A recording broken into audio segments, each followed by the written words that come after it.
नमस्कार, नमस्ते सब गोटे में।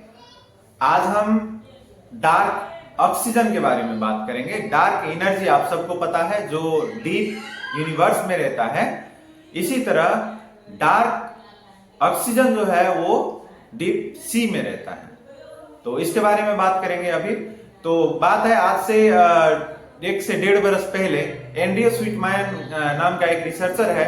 उसने जब डीप सी में क्लैरियन क्लेपर्टन नाम का एक जोन है, जगह है, जिस जगह लगभग 5000 मीटर नीचे जब उसने मशीन पठाया और वहां का इन्वायरमेंट को जब रिसर्च करने लगा तो वहां क्या पाया गया कि नॉर्मली जो ऑक्सीजन का लेवल होता है वो ज्यादा है। ज्यादा मतलब कैसा हुआ कि जैसे ऑक्सीजन का प्रोडक्शन जो होता है वो कि तो सीवीड्स करेगा, जैसे प्लैंकटन सब होता है वो सब करेगा। जितना भी गाछ वृक्ष है वो सब पैदा करता है ऑक्सीजन का, जो कार्बन डाइऑक्साइड कंज्यूम करके उसको ऑक्सीजन को प्रोडक्शन करता है। तो इस वजह से हमारे इन्वायरमेंट में 21% जो है ऑक्सीजन है। तो यही ऑक्सीजन पानी में जाके डिफ्यूज होके उसी का लेवल नीचे नीचे नीचे तक जाता है। इस वजह से ऊपर में ज्यादा ऑक्सीजन रहता है, जितना नीचे नीचे जाएंगे आप उसका ऑक्सीजन कम होते जाते हैं। तो क्लैरियन क्लेपर्टन में क्या देखा गया कि जनरली ऊपर में तो ज्यादा था ही, जब वो डीप डीप डीप गया तो और ज्यादा उसमें ऑक्सीजन का कंसंट्रेशन दिखाया गया वहां। तो ऐसा क्यों हुआ? तो एंड्रयू स्वीटमैन को और जो है उसको उत्सुकता हो गई। तो इस वजह से जो है वो मशीन को जो है भीतर ले जाके वहां के जितने भी इन्वायरमेंट था उसको कलेक्ट किया, वहां के पत्थर सब कलेक्ट किए। तो वो ले जाके लैब में जो है उसको टेस्ट करने के लिए, तो उसे खास पता कुछ नहीं लगा। तो वहां से उसे याद आया कि नहीं, इसको केमिकल एनालिसिस करना चाहिए, तो एक केमिस्ट का जरूरी पड़ेगा। तो उसका एक फ्रेंड था जो केमिकल इंजीनियर था और फैक्ट्री में काम करते थे। तो उसके सहयोग लेके उसने क्या किया, तो वो पत्थर का एनालिसिस करने के लिए उसको वहां भेज दिया, क्योंकि उसे शंका लग रहा था कि यहाँ का जो क्रिएचर है, वहां का जो बैक्टीरिया और कोई जीवाणु है, तो वो तो प्रोडक्शन कर रहा है कि, तो वो एनालिसिस किया तो उसे नहीं लगा कि यहाँ कुछ प्रोडक्शन हो रहा है।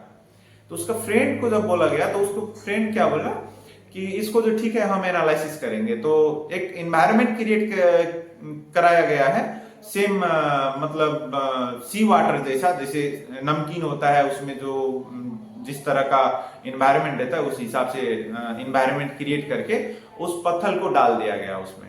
और ऊपर से जो है ऑक्सीजन को नापने के लिए वहां मीटर लगाया गया। तो दिखा गया कि धीरे धीरे धीरे धीरे वहां ऑक्सीजन का लेवल बढ़ने लगा।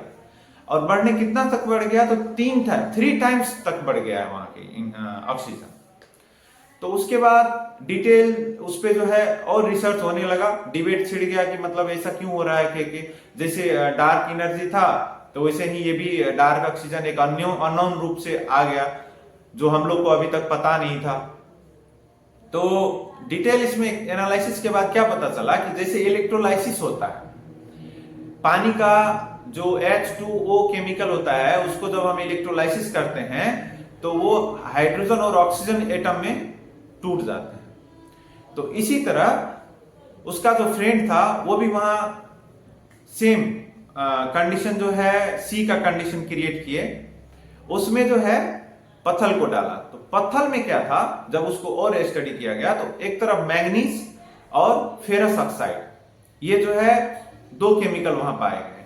तो मैग्नीज हम लोग को पता है कि बैटरी में प्लस पॉइंट जनरेट करने के लिए मैग्नीज चाहिए, और नेगेटिव पॉइंट क्रिएट करने के लिए जो फेरस ऑक्साइड है वो उसमें मौजूद था, जो ferrous oxide negative pole create करने के लिए रिस्पॉन्सिबल थे। तो इस वजह से उस पत्थर में 2 एंड क्रिएट हुआ, एक पॉजिटिव और एक नेगेटिव पोल क्रिएट हुआ। उसके वजह से इलेक्ट्रोलाइट जो है वहां का इन्वायरमेंट जो है, जैसे सी वाटर जो है एक इलेक्ट्रोलाइट का काम किया, तो इस हिसाब से एक इलेक्ट्रोलाइसिस प्रोसेस वहां शुरू हो गया। तो उसको नापा गया, नापने के बाद जो पता लगा एक वहां का जो पत्थर था तो 0.95 वोल्ट जो है एनर्जी वहां दिखाई दे रहे थे, मतलब इलेक्ट्रिसिटी दिखाई दे रहे थे। तो इस वजह से वहां ये निर्णय पे पुगा कि मतलब इसी वजह से वहां पानी में जो है ऑक्सीजन का प्रोडक्शन हो रहा है।